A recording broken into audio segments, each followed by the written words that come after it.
So just moving forward, I'd just like to encourage you all, based on that testimony, that keep preparing.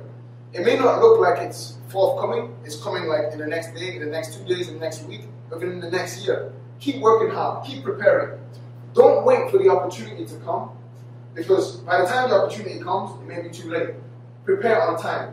Get the business cards ready, get the portfolio ready, get your resume ready, get your suit ready, get the shoes polished, because you don't know when the opportunity will come. And as soon as it comes, you dive on it straight away.